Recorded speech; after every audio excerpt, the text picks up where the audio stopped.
Richter trying to scoot in there alone. It pinballs to the crease. Let's get it. Oh my God! Here we go. You're listening to the Street Bullies podcast with your hosts, Derek. How you gonna get it, brother? John. Matt Casey. Unnecessary, but totally necessary. And Cody. What's not to love?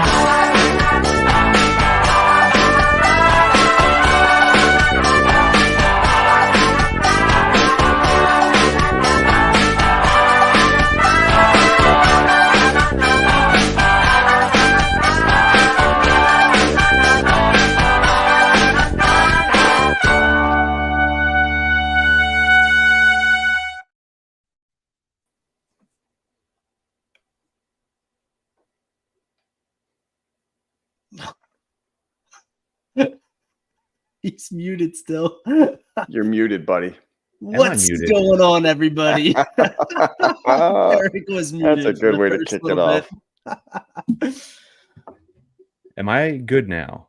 You're good now. Okay, I didn't mute myself. I'm not sure what was going on. But It must regardless, have been the mute from the intro.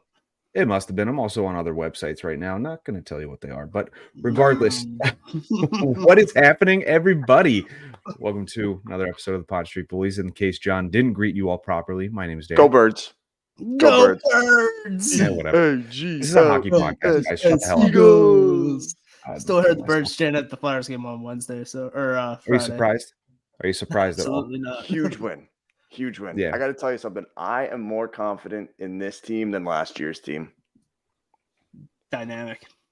I can't. I don't want to say it because I don't want to jinx it, but I want to say it. I'm telling you, man. I Don't got say feels. Please don't say I it. got feels. Good for you I guys. just- Happy For for the you. Eagles, I mean, it's the resiliency, right? Like Right.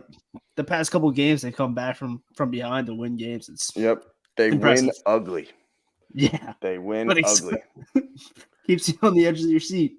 But we don't want a little Cowboy fan to get all upset over Oh, here. So all if pouty. you want to go and talk about hockey, I'm not really upset. I mean, that's the main reason I'm just confused because Pod Street Bullies is a hockey podcast, right? right? But we, So shut the hell up. Let's talk Flyers hockey right now. This is the guy. Anyways. Baltimore Orioles. You guys are all wearing Eagles garb. Well Get out of done. here. Well done. Touche, Hoagie. That might be the most cunning thing you've ever said on the show. Yes. Find another way to amaze me, pal. Getting Every into week. the action from this past week, kind of a mixed bag, if you will. I don't even want to call it a mixed bag. It was It's just not a it mixed sucked. bag. Yeah. Dropped one of the Isles 3-2 earlier in the week, and then Black Friday, shocker, another loss to the Rangers on Black Friday, where the Wells Fargo Center is primarily blue. Yep. At the very least, a decent end to the week in regards to seeing Sam Ersson get a shutout against the Isles in a shootout, nonetheless. So, God awful game to watch though. right, yeah, pulling teeth, absolutely pulling teeth there. But couple people coming in from injury, a couple people coming out because of those injuries. So let's talk about that a little bit. We obviously saw Mark Stahl come in for Louis Belpedio, and then surprise, Ristolainen's back. Thank God. Out of nowhere. He's alive. That's the main thing here is that Ristolainen is alive. But Still waiting on you. looking at you, Ryan Ellis. But Risto came in for Zamula. Kind of nitpicking here, but did you expect to see Belpedio go out first, or did you expect to see Zamula go out first? I'll start with you, John. I guess Belpedio just made sense. I mean, considering that no one really looks at this guy as a long-term solution to the Flyers. I mean, he's an AHL player that's kind of been holding his own up here, in a short stint. But it made sense that he was the first one to go because Philadelphia wants to see what they have in Zamula, right? Right. I think they're realizing what they have in Zamula, but they're going to give him the longer look. So that made sense to me. Gotcha. What about you, Hoagie? Yeah, I mean, John's taking the words right out of my mouth. I mean, in a rebuild year, they want to see what they have available in their younger aspects of their D line, and Zamola's going to stay in for as long as they can watch him. And obviously, Belpedio is that AHL guy that's just been riding the reins for a little too long, and I'm glad he came out just so we could see what we still have with Zamula. But I mean, obviously Risto comes back and replaces him right away. So, like John said, we're kind of seeing what we have in Zamula at this point. Right. And I mean, let's be honest. I think as long as Ristolainen or Stahl, one or the other, I think stays healthy, I feel like it's safe to say we might have seen the last of Zamula as a Flyer. Maybe I'm exaggerating a little bit. That's a little dramatic. Yeah, that's a little much. In my mind, maybe all right, this season at the very least. But in my mind, like I'd rather the club call up Belpedio at this point. I think Belpedio played well. I think they both played all right. I think Belpedio played better than Zamula. Take that as you will. Right. I mean, I think when you're looking from a ceiling standpoint, though, and I would argue that maybe Zamula's ceiling isn't very high, but it is higher than Belpedio's just because of the age. Sure. Right. Well, sure, you can argue that, but like at the same rate too of the defensemen, I'm not worried about either of them developing. They're not, in my mind, part of the long-term outcome of this team. So like it could be a coin flip at this point. I really don't care. Right. Well, I mean, I think they're hoping that Zamula is a long term part of this team. Like that's why they want to see him. I don't think Belpedio is going to be slotting in the lineup over him if Stahl has a crap night and he has to come out. I don't see Belpedio getting that call over him. And I think that in Zamula's case right now, with everybody healthy, you're still going to look at a situation where he might, like every other night or every 2 nights, get into the lineup, and someone like Sealer sits out. You know, not necessarily saying that Sealer deserves to sit or Zamula deserves to play, but considering what this year is, I just assume that's what it's going to look like. Right. And I mean, you've been seeing it a lot, and we'll get to it here later in the show as well, in regards to people sitting, people coming in for that person, and kind of like a trend that we're seeing with that. Maybe we see that on the blue line here. We talked about it a little bit too leading up to the season, playing to match a team stylistically as well. So maybe that comes into account here. But like it is interesting. Like I'll be completely honest, I did not watch much of the Islanders game. A lot of it was just updates and things like that. But which one, Wednesdays? Yeah, which one? I'm sorry, the Saturday game, the 1-0 shutout. Yeah, I was going to say, tell me a little bit about just how boring this game was, guys. I fell asleep in the second period.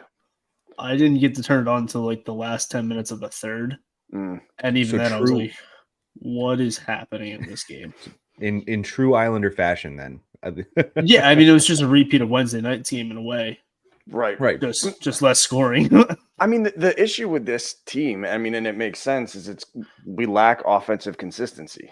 Right. We just don't have the weapons to produce, offensively produce at a high level, regularly. And that's why like guys like Zamula are such a risk, because he makes at least one bonehead questionable iffy play a night. And when you have a team that you never know what they're going to be offensively, like you can't afford to have those moments. Right. I would argue one boneheaded play a period, honestly. Yeah. Yeah. No, it's pretty brutal. Like I think, for most of the time he kind of holds his own, and then it's just those like that one costly mistake. Yep. Especially once in a while. Especially when he slotted in against a team like the Rangers that are at the top of the Metro. Top of the league at this point. Top of the league. Talk about finishers. They have multiple guys that can put the puck in the net. Like they have Trocheck. They have. I forgot Blake Wheeler went to New York. Honestly, Zibanejad is a Flyer killer. He's quietly. He might be one of the most underrated players in the league, because 100%. He's incredible. The Black Friday game team against the Moors. Yeah, I was at a game in January against the Rangers. I think last year, or a year before, and just watching him play, like they completely outclassed the Flyers, and not to mention the fact that the entire Wells Fargo Center probably is about 75% Rangers fans. I hated seeing that, and it's still to this day like that. I get the whole proximity; it's close, yada yada yada, but like, God, is that frustrating? Right? It didn't. Like now, I mean, you want to reference the Orioles here. Like I'm used to that. When the Orioles sucked, it was Yankee fans everywhere, Red Sox fans everywhere when they came to town. I despised it. I hated it. But like I never in a million years thought I would see that at a Flyers game nonetheless. So it's like it's culture shock at this point. Like we shouldn't ever see something like this happen at the Wells Fargo Center. Right. And even on Friday, I was there. Casey was there. Mhm. It was the exact same way. It was just I texted you, Derek. I was like, "There's a lot of blue." Yeah, my and mom it was around there. me too. It was just like I had Rangers fans in front of me. I had Rangers fans next to me. I had Rangers fans behind me. I'm like, right. who am I My mom supposed to was there high five too. when the Flyers scored? She said the same thing. She was sitting over by the aisle and like literally surrounded by Rangers fans. And she moved over like 2 or 3 seats and lo and behold, there she was sitting in front of Jim Jackson's wife and family. So they made Friend of the show. BFFs now. Yeah. Yep. Friend of the show, Jim Jackson. Fun fact too, she actually remembers us by name and still listens to this day. So Miss Jackson, if you're listening, thank you very much. Thank you, ma'am. It's a pleasure. I am for real. Absolutely. We'd love to have Jim back on the show because that was a blast. But pretty cool. My mom was like, I don't think she I made sent her me a daughter cry. picture. Oh, no, she has a daughter. She sent me a Sorry. picture of my mom and her, and I'm just like, Mom, I'm like, you're the creepy lady who wanted a picture of Jim Jackson's wife now. Like that's you now. And she's like, I had to. I'm like, you didn't though. She'll own it. It's fine. Right. Oh, All right. yeah, of course. Anyways, getting to the play itself and what we wanted to, I kind of foreshadowed here earlier as well. Let's talk about Bobby Brink. Let's talk about Morgan Frost. And let's talk about the whole flip-flopping here, because in the 2 minutes it took me to look this up before the show went live, I've noticed an interesting trend. Hoagie as well. We discussed it before John got on here. It's just so John's completely in the loop here. In the month of November, they have both played 8 games. Of those 8 games, 3 of them they were on the ice for the same game. The other 5, they flip-flopped back and forth. Mhm. Interestingly enough, both of them have 2 goals and 2 assists in that time frame. So, with that knowledge in hand, with the overall amount of games and the whole flip-flopping and this and that, what are your general thoughts in regards to the, if we want to call it the debate between Bobby Brink and Morgan Frost? I mean, I don't think there is a debate right now. I think that, like, at the end of the day, you want both of these players to be in your lineup. You know, it's you're not looking at it as one versus the other, even though, like, right now it might seem like that. I think the bigger thing for me right now is that Morgan Frost should be an everyday player on this line. I mean, on this roster. The fact that he is not is concerning to me. I mean, I get it with Brink. We kind of thought that it would be Brink and Forster like every other game, right? Take one out, put one in. But it's not that way. If Morgan Frost can't seem to crack this roster on a nightly basis, I'm a little worried. I mean, I don't think any of us have been completely sold on Morgan Frost, but it's like he got his contract extension. He's supposed to be an everyday player. Right. Bobby Brink's not there yet. So for me, you know, I know some people love him and just think that the Flyers aren't giving him, you know, the time he needs or whatever it is. But like, it's time to show up, and he's not showing up. Mm-hmm. Okay. Interesting. Hoagie, what are your thoughts here? Why isn't Morgan Frost entering the lineup? Seriously, like Bobby Brink, I get he's a playmaker, and when he's on the ice, he's great. I think from a torch standpoint, I don't think he wants him grinding the gears every day and eating up a lot of minutes, because he's still young. He's only played 26 NHL games, so he's still learning everything and still get understanding. He also missed all of last year to a point with that season, or it was a large majority of the season. So he's coming off of hip surgery, and who knows if he's fully 100%. I mean, obviously he looks good and he's having a great season so far as a full-on rookie. But I mean, with Morgan Frost on the ice, it's like he's either there or he's not. Like, it's night and day sometimes with games where he's all over the ice, he's making plays. Obviously, yeah, somebody specific.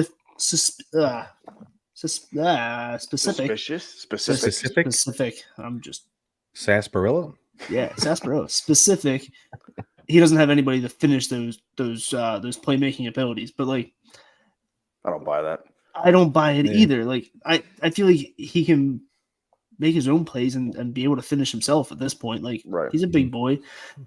And then there's other times where you don't hear his name at all. Like And he's a there- ghost.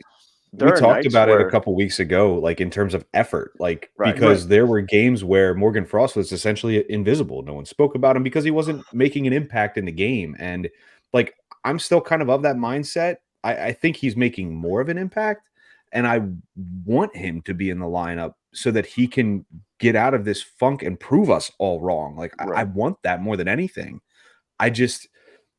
It's tough when it seems like the coach has his mind made up in regards to how he wants to handle him. I think too, like John Tortorella clearly wants a player that's going to play all aspects of the game, right? And Mhm. when Morgan Frost isn't making plays on offense, he's not an effective player. He doesn't Right. do anything else, right? And it's like there are going to be games where the playmaking opportunities don't exist, but you can still make an impact in other ways. And that's the kind of player that John Tortorella wants. And it's just not what Morgan Frost shows right now. Right. And that's okay to an extent. Like your Alex Ovechkins, I mean, again, Sure, not if drawing you the have a comparisons, better team not drawing around you. comparisons. Well, a better team and better skill, but like you can overlook his defensive deficiencies because he's Sure. so prolific when it comes to scoring. Morgan Sure. Frost is not that. Right. So at what point is it just accepting that he's an okay offensive mind and settling with that, or just continuing to try to break the horse here, like, and make him that 200-foot player that he should be? I mean, it's not breaking him down to be a complete 200-foot player. It's Right. playing every aspect of the game. Everybody plays Sure. defense, regardless if you're offenseman or a defenseman. Right. Like Right. he needs to play that side of the puck, and he needs to play it better. That's kind of where it just breaks down to. If he's Right. not doing it, other people are kind of like take his action and slack off as well. It's not good for team chemistry on the ice. Like he's got to learn it, and he's got to learn to be proficient at it. To be at this NHL level, that this is how you stay in the lineup. Right. But if And he hasn't been to this point, like what's the breaking point here in which Tortorella or anybody for that matter, Danny Briere, could come down and say that done. We're done with the Frost experiment. It's just not working out. Well, I think as of right now, I mean, you have the luxury of just keep trying.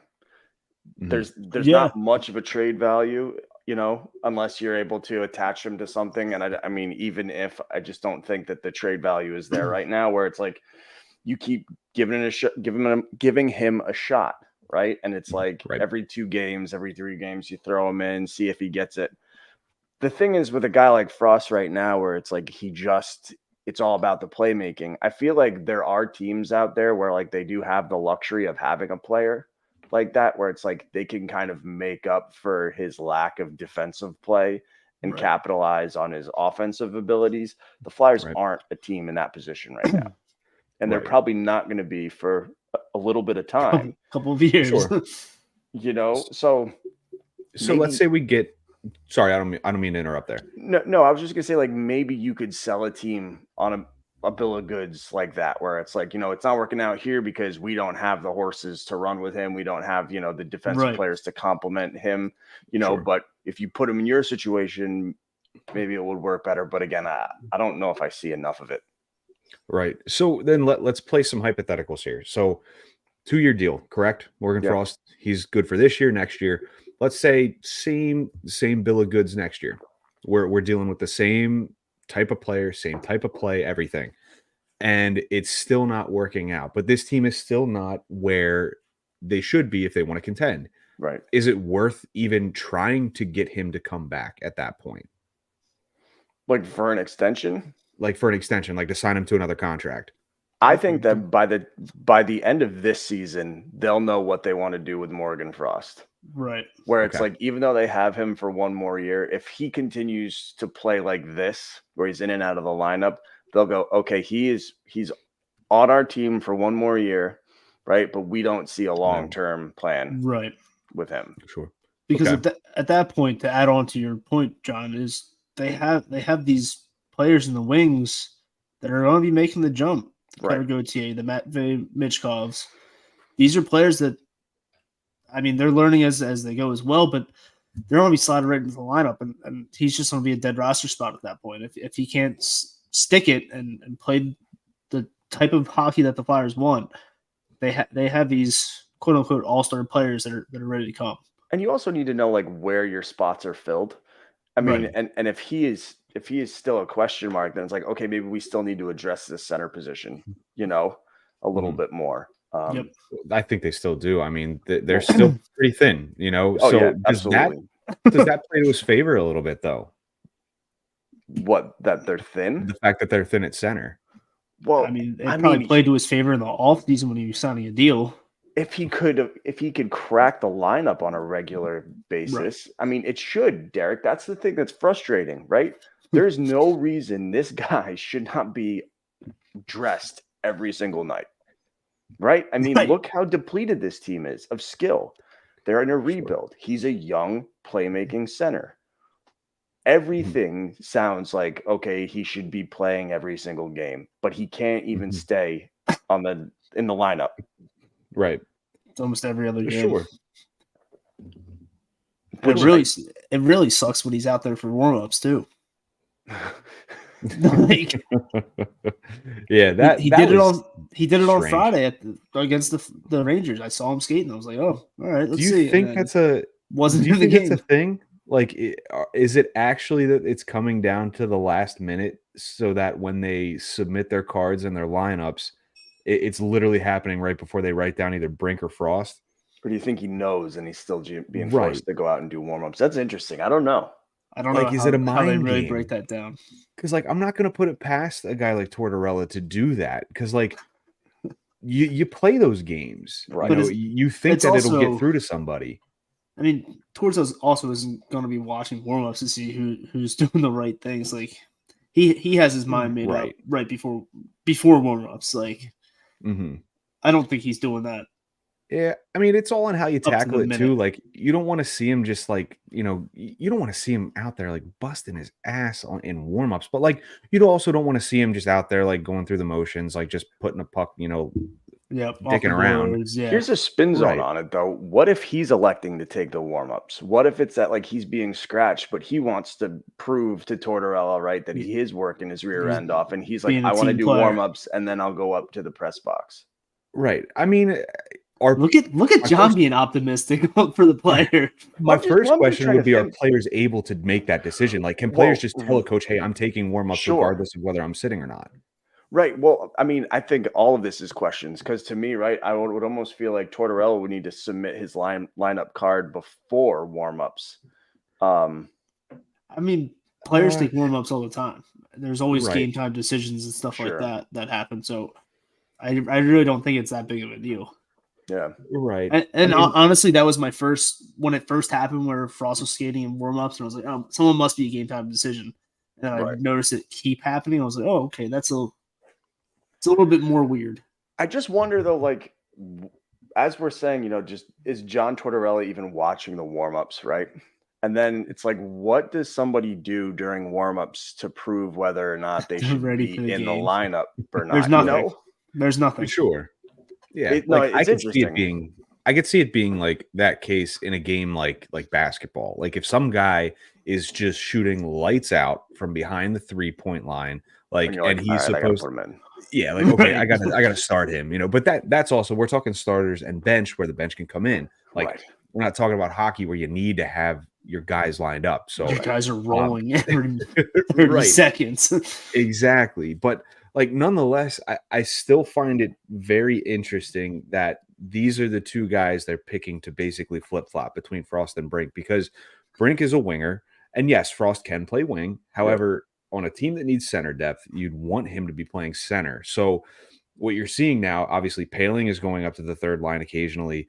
I think Lawton is, if I'm not mistaken, but he's typically getting dropped down to Lawton's on the fourth, and I thought Paling was on the second the other night. He may have been. I'm not quite sure. I know obviously you've got Cates and Couturier that are playing center, but they've been Cates has had. I don't want to say he's had a rough go of it, but we haven't seen what we saw from him last year, and at what point is that concerning? I guess would be a question. Right. But I think for the centers, it's been Couturier as of late. Couturier, Paling, Cates, Lawton. And then I guess when Frost enters the lineup, I guess he takes third. They just You would think you're not going to put him on the fourth line like that. That's Right. I think that's out of the question and shouldn't even be a thought. What's his minutes? Do you know? Frost's minutes? I Yeah. couldn't tell you. If I had to guess, I'm probably guessing 13 minutes a night, something like that. I do wonder though if it was like it's always been the plan. Almost with 15. Brink. 15. Okay. You know, like I wonder if, regardless of this Frost situation, if the plan was always to kind of have Brink come in and out of the lineup. You know, where it was like he seems like a really coachable, just smart player. Where it's like when he's kind of having those off games, or you can see it, his play starting to decline, like taking him out of the lineup and having those coachable moments, and as opposed to like when he's playing bad, sending him down, makes a lot of sense to me. And it just happens to be that Morgan Frost is the guy that he's swapping in and out of, in and out for, just because, you know. When we've already just circumstances. Like you saw it too, like when Brink had his first NHL goal and like Tortorella's reaction, like a coach is going to react that way to a guy who is a coachable type of guy. Like he'll be genuinely excited when someone like that scores a goal. I don't want to sit here and be like, oh, coach's pet, you know, he's just Tortorella just really likes him and blah, blah, blah, blah, blah. Like, sure, he does like him.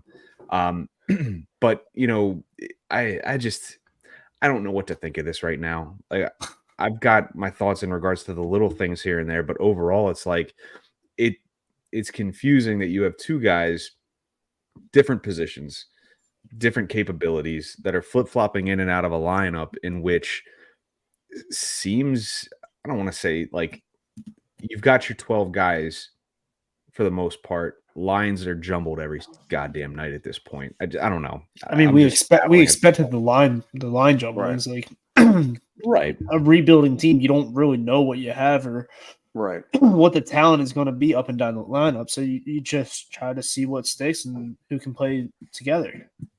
Right. Yeah. I mean, we'll see how things go. Cause I mean, the Flyers have, you know, some games coming up in regards to Tuesday night. They play Carolina. Thursday, they play Jersey. It's the Metro Gauntlet at this point. And so far they're 2-2, considering the Columbus game back on last Sunday, the 19th, but like their play hasn't inspired much confidence in me in regards to what I'm looking forward to with Carolina, Jersey, Pittsburgh twice. And then they head out west, Arizona and Colorado in December. It's slow starts too. I mean, when the Flyers were playing well, they were scoring in the first quarter. Sorry, I was just watching football. But recently they haven't been able to even look like a competent hockey team. I think did the Rangers scored two in the first 2 minutes? Oh, yeah, ridiculous! Within 47 seconds into the game when was Zibanejad had the first. Right. This is just not a hockey team. This is not a hockey team that's going to win when they're down 2-0 the first 2 minutes into a top notch their record, like the Rangers. I don't think they've won a game in which they got scored on first. Every wins come from scoring first. If they score first in the game, they typically win that game. Right. Which is pretty impressive for the Flyers because that's usually never a thing. I think last year it was like every time they scored first, they ended up losing the game anyway. Like, something weird. Yeah, I mean, let's get into that here a little bit too, because we're really finding out kind of what this team's going to be. I know we had the conversation last week where they're at Thanksgiving is typically indicative of whether they're going to be a playoff team come, April, but not convinced, man. Not convinced by these last couple games. The key is going to be incredibly obvious, but I have to say it anyway.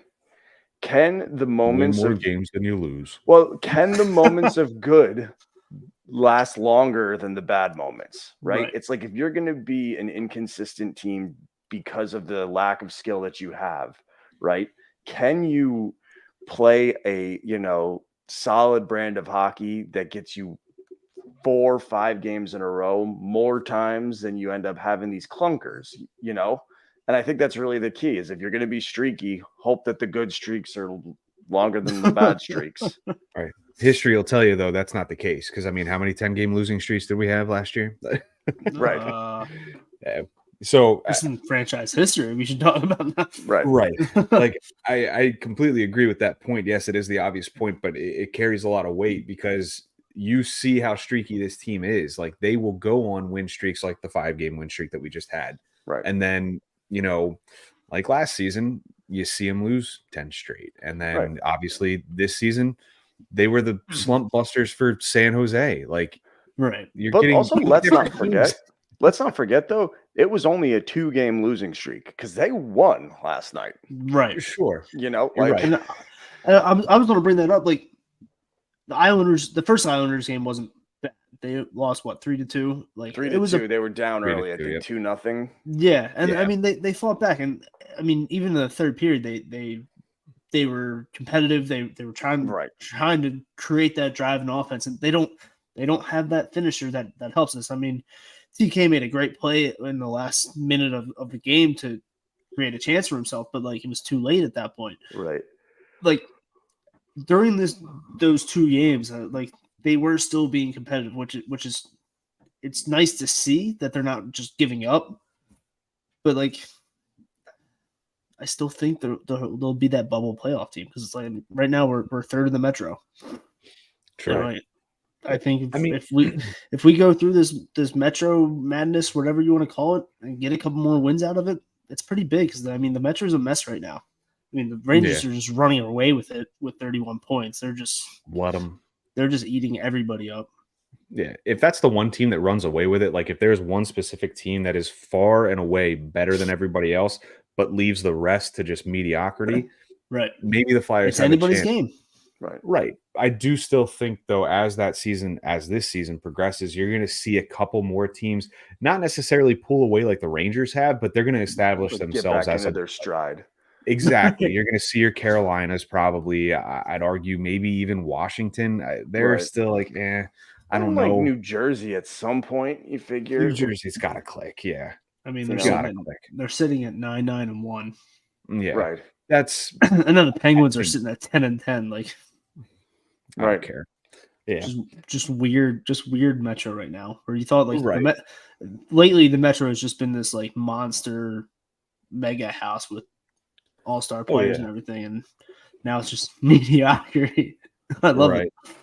And I also think, like, I know that the people who think that this team should lose as many games as possible will disagree with me, but I do think that like being a bubble play, like in the playoff picture towards the end, is a win for this team. I think that they could walk away feeling really good about themselves if they were playing meaningful hockey towards the end of the season.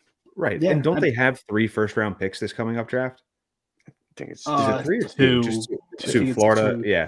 It's still 2 first-round picks. Like you've got enough to package it if you want an elite talent potentially, or you come away with 2 solid players from a draft that is looking pretty good. I think. And if you're not a playoff team, you still get a chance to win the lottery. Like remember, it's a slim. lottery. Exactly.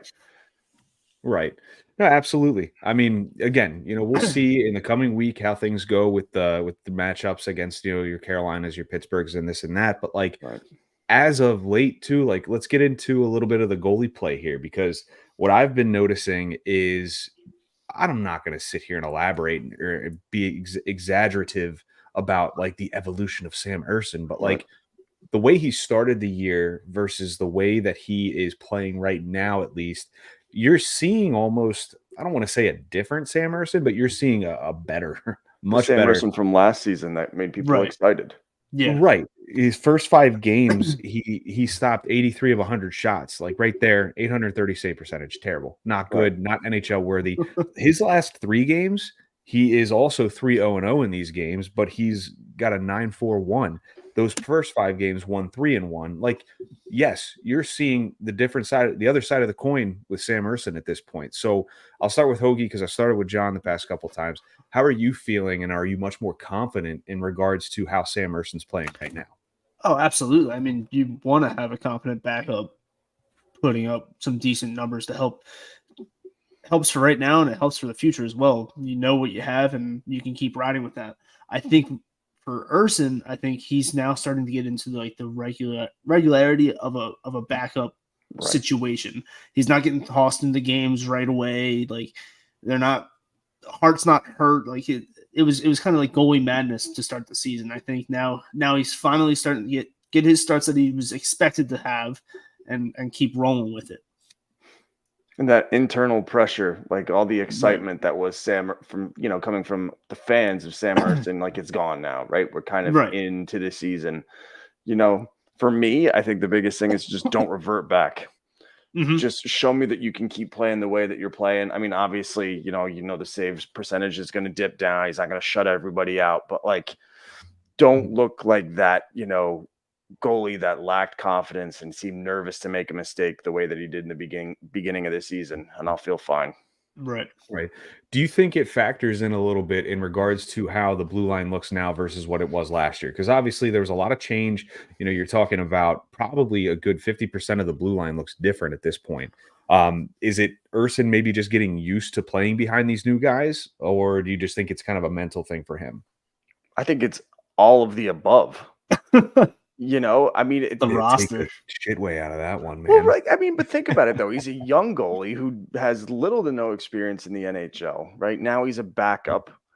Right. People are talking about him as being Hart's replacement. He has a new blue line that is playing just a different scheme to the team defensively than last year. I feel So I just think it's all of it. Yeah. Mm-hmm. And there's going to be bumps in the road. Every goalie has bumps in the road. So right. And that's why goalies are weird. Right. Yeah. Right. No, I do love the fact that we are seeing him turn things around. Obviously, it wasn't a drastic situation by any means, but knowing the expectations that were kind of lumped on him at the beginning of the year, knowing he was our backup, we had Cal Peterson in the back, and Sandstrom, who's been waived, and cleared waivers. Go figure. Could you imagine? Oh my God! I was actually if we'd have lost sad. Felix Sandstrom, I was a little sad. I don't know what I would have done. But yeah, I think that also, I feel like that should have been at the very least used as a confidence booster. Like, hey, we had 3 goalies on the roster. Right. You're our 1B. You're our backup now. Like that right there. He's proved a boost. Yep. Right.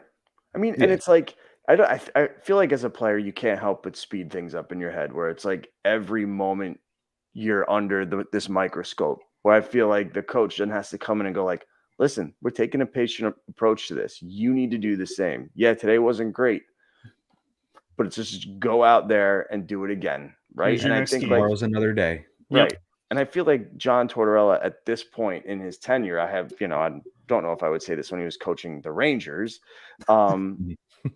is willing to do that and really wants to coach the mind. So I feel like for somebody like Ersson, that would be really beneficial. Absolutely. No, absolutely. Yeah. I think it's encouraging to say the least. But in terms of other topics here, guys, I think we covered a good bit. I mean, is there anything you guys want to touch on in regards to what you're seeing, who's standing out, anything in particular here? How about we have the most 24-year-olds with points in the NHL? Well, considering that we're a rebuilding team, that's helpful. Right. It gets you excited for the future and what you're probably going to be seeing 2 to 3 years down the road of what this Flyers team might look like. It's just I didn't think at the start of the season we'd have 4 or 5 24-year-olds just leading the whole league in points together. I just think it's exciting because we have more in the wings. Just got to temper those expectations, man. Not all of them are going to be studs, Hoagie. How about Travis Sanheim? Just wait a 180 and make this contract look like it could actually be good. Good for him, man. I mean, I hope it lasts. I mean, if anything if we've learned anything about Travis Sanheim, inconsistent seems to be the word. It's like one season he's got it, the next season he doesn't. But talk about really stepping up to the plate. That's been the season for every quote unquote number 1 defenseman that we've had for the past 10 years. Sanheim's been an interesting case though. He has pretty good years. I'm not going to say great, but he has pretty good years. but then it's always that next year that it's like, ah, damn, dude, like, what are you doing? You know? And I feel like we've always, I mean, not like we, but Flyers fans and people who talk about the team have always like pigeonholed him as this, like, there's no way he could be a top pairing defenseman. He's a middle pairing defenseman. You got to, but it's like, dude's taking the reins. Yeah. Yep. He's taking a step. He's proven everybody wrong, which good. You love to see that. Right. 100%. I would love for Morgan Frost to do that, but maybe him and Sandheim can like grab lunch or something and talk about it a little bit. Talk about the feelings. He'll talk him into taking Ristolainen's grooming advice. There you go. And then he'll turn it around. Yeah, maybe Morgan Frost will grow a nice mustache. Travis Sandheim does look a little bit like a billy goat. Like, kind of does, yeah. It's getting worse as it goes. As it gets longer. Right. Oh boy. All right, man. Well, that's pretty much it for us here this week. We'll be back next week in regards to whatever happens this week. We'll have some more Metro madness to report on, like Hoagie put it. But until then, folks, it's been great listening. Check out our affiliates too over at Flyers High and Wide. They're on Twitter or X at Flyers HW. Our guys over at the 5 Minute Major podcast are on X at 5 Min Major Pod.